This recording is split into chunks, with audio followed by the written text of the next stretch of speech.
زلزله به پا دوباره پهلوان آمده میدان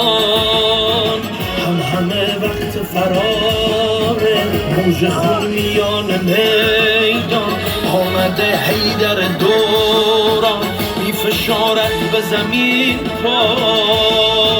گردشی مثال توفان قدم میزند و محشر خونین رقم میزند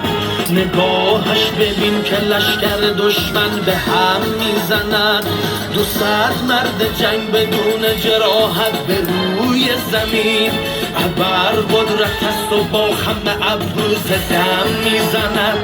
نگاه میکند و کل دشمنان تباه میکند به هر برشش زمین و زمان را سیاه میکند چنان مجتبی میانه میدان که استاد اوست برای عدو دو چشم خودش قتلگاه میکند عجبا از ضرب دست قمر دشمن خود کرده از خسته قمر بانگ انا ابن علی بر لب او به بازویش را علی بست قمر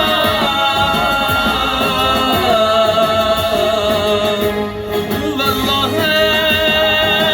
قطعتم یمینی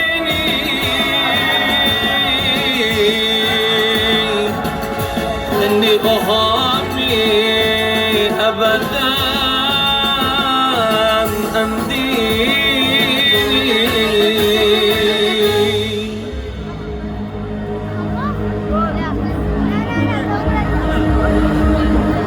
چشم ها از هیبت چشمش به پیچ و تاب بود محو چشمش